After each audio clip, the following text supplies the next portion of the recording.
وَلَقَدْ يَسَّرْنَا الْقُرْآنَ لِلذِّكْرِ فَهَلْ مِن مُّدَّكِرٍ اعوذ باللہ من الشیطان الرجیم بسم اللہ الرحمن الرحیم قال فما خطبکم ایہا المرسلون صدق اللہ العظیم۔ 26ویں پارے کا مضمون، اس پارے میں بھی اس کا تسلسل چل رہا ہے، اور 27ویں پارے کی ابتدا اس بات سے ہوتی ہے کہ حضرت ابراہیم نے فرشتوں سے پوچھا کہ تمہارے آنے کا مقصد کیا ہے؟ تو انہوں نے عرض کیا کہ ہم لوگ قوم مجرمین کی طرف بھیجے گئے، یعنی قوم لوط کی طرف، اور ہم ان پر ان پتھروں کے بارش کریں گے جن پر نشانات لگے ہوئے ہیں اور جو مٹی کے بنے ہوئے پتھر ہیں، اور ان پتھروں سے یعنی ان کی ہلاکت وجود میں آئے گی، کیونکہ یہ زیادتی کرنے والے تھے۔ پھر اس کے بعد انہوں نے بتایا کہ اس میں حضرت لوط کے گھر کے علاوہ اس عذاب سے کوئی گھر نہیں بچے گا۔ اب اس میں بھی حضرت لوط کی بیوی جو تھی، چونکہ وہ کافرہ تھی، اس لیے اس کے بچنے کا تو سوال ہی نہیں تھا۔ پھر فرمایا کہ اس بستی میں ہم ایک نشانی چھوڑیں گے جو عذاب علیم سے ڈرنے والوں کے لیے ہمیشہ نشان عبرت بنی رہے گی۔ پھر حضرت موسیٰ اور فرعون کے قوم کا ذکر کیا، اور یہ بتایا کہ فرعون اپنے غرور اور ایمان نہ لانے کی وجہ سے کس طرح غرق ہوا۔ فرمایا کہ ہم نے اسے غرق کر دیا، اور دریا میں غرق کر کے اسے بطور نشانی جو ہے باقی رکھا۔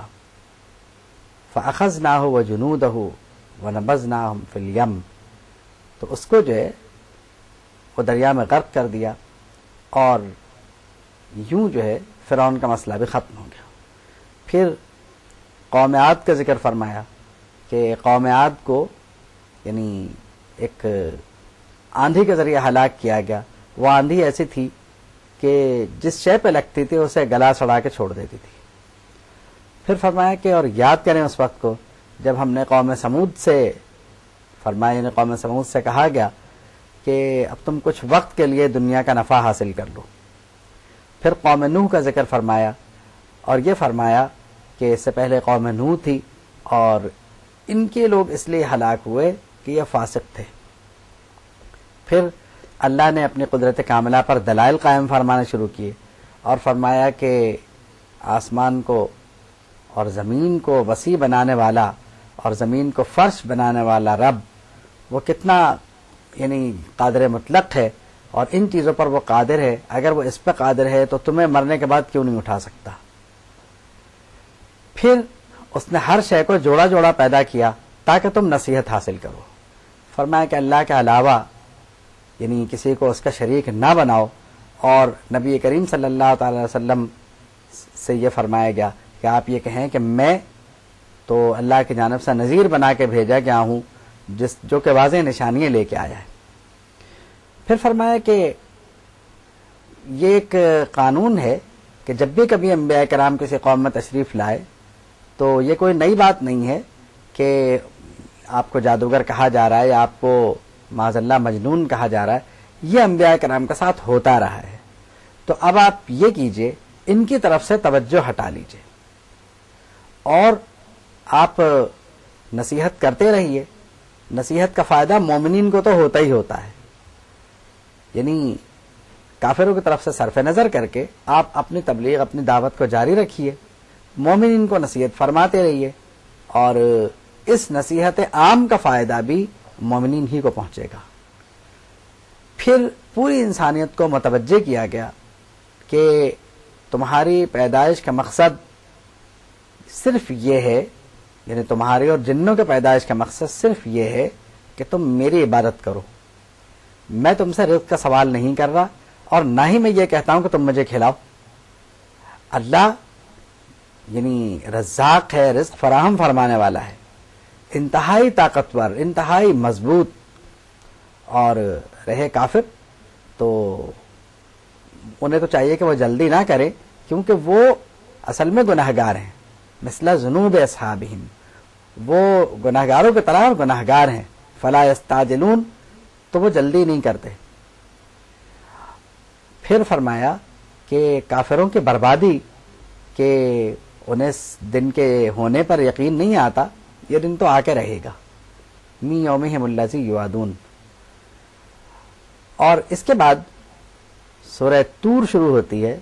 سورہ طور میں یعنی طور کی قسم اور اس طرح کے تقریباً 5 قسمیں کھانے کے بعد یہ فرمایا گیا ہے کہ جس دن کا یقین نہیں کرتے وہ دن تو آ کے رہے گا، اور اس دن کا جو عذاب ہے وہ بھی واقع ہوگا، اور اس عذاب کو کوئی روک نہیں سکے گا، اور وہ دن ایسا ہوگا کہ وہ دن تو آئے گا ہی، پہاڑ جو ہے وہ روئی کے گالوں کی طرح اڑنے لگیں گے۔ پھر فرمایا کہ بربادی ہے ان کی جو صرف اور صرف کھیلنے کودنے میں وقت گزار رہے ہیں اور جو ہر بات کو مذاق سمجھ رہے ہیں۔ پھر فرمایا کہ انہیں جہنم کی طرف بلایا جائے گا اور فرمایا جائے گا یہ ہے وہ آگ جس کو تم جھٹلایا کرتے تھے، تو اب تم چاہو یا نہ چاہو تمہیں اس میں جانا تو ہے۔ یہ تم جیسے دیکھ رہے ہو، تم کیا سمجھتے ہو یہ جادو ہے یا واقعی تم اسے دیکھ رہے ہو؟ بہرحال جو بھی ہے تمہیں اس میں جانا تو ہے۔ پھر اہل جنت کا ذکر فرمایا گیا کہ جنتی جو ہیں وہ جنت میں یعنی اپنے اولاد اور اپنے اہل خانہ کے ساتھ، بشرطے کہ وہ اہل ایمان ہوں، یعنی جنتیوں کے اہل خانہ، وہ داخل کیے جائیں گے اور جنت میں وہ عیش و آرام کی زندگی بسر کریں گے۔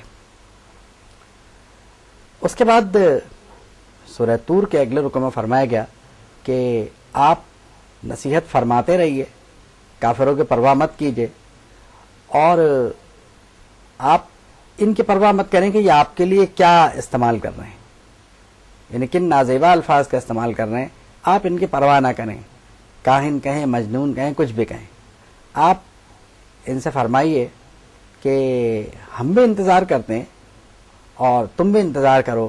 ظاہر ہے کہ وہ کبھی شاعر کہتے تھے، کبھی مجنون، کبھی کاہن۔ ام یقولون شاعر نتربص بہ ریب المنون، وہ شاعر کہا کرتے تھے۔ فرمایا گیا کہ ہم انتظار کرتے ہیں اور جس پہ تمہیں شک ہے اسے دیکھ لیتے ہیں۔ پھر فرمایا کہ تمہیں کسی نے پیدا کیا یا تم خود بخود پیدا ہو گئے، اور کیا تمہارے پاس غیب کا علم ہے؟ کیا تم یہ جانتے ہو کہ سب کچھ کیسے ہوا؟ تو جس نے پہلے تمہیں پیدا کیا وہ تمہیں دوبارہ اٹھانے میں اسے کوئی دقت نہیں ہوگی۔ پھر فرمایا ام لہم الہ غیر اللہ، کیا اللہ کے علاوہ بھی کوئی خدا ہے جس کی جو اتنی قدرت ہے کاملہ کا مالک ہے، تم اس کے علاوہ بھی کسی کو خدا مانتے ہو، تو یہ تمہارے لیے بربادی کا باعث ہے۔ سبحان اللہ و تعالی عما یشرکون۔ پھر فرمایا کہ آپ تسلی رکھیے، فاصبر لحکم ربک، اپنے پروردگار کے فیصلے پہ صبر فرمائیے اور اس کی تصویر بیان فرماتے رہیے۔ آپ ہماری نظروں کے سامنے ہیں اور آپ جو ہیں یعنی سجدے کرتے رہیے، آپ ہمارے نظروں کے سامنے ہیں، یہ آپ کا کچھ نہیں بگاڑ سکتے۔ پھر سورہ والنجم شروع ہوتی ہے اور اس میں بھی اس سورت کا آغاز بھی قسم سے ہوتا ہے۔ فرمایا کہ تارے کی قسم، اور تارے کی قسم سے بعض لوگوں نے تارے سے مراد نبی کریم صلی اللہ تعالی وسلم لی ہے، اور انہوں نے یہ کہا ہے ان مفسرین نے کہ اس میں جو ہے حضور کی سفر معراج سے واپسی کا ذکر ہے، اور حضور پر چونکہ معاذ اللہ بہک جانے کا اور یہ وہ الزامی لوگ لگایا کرتے تھے، تو فرمایا کہ تمہارا صاحب یعنی تمہارا جو آقا ہے وہ بہکا نہیں ہے، وہ اپنی زبان مبارک سے کچھ نہیں ارشاد فرماتے، جو کچھ ان کی طرف وحی کیا جاتا ہے وہ وہی بولتے ہیں۔ پھر جبریل امین کا ذکر ہے کہ حضور کے لیے جبریل امین وحی لے کے آتے ہیں، اور وہ جو ہے وہ ان کو جو ہے وہی جو کچھ وہ دیتے ہیں، یعنی جو وحی کی جاتی ہے اسی کے مطابق وہ اپنی زندگی بسر کرتے ہیں۔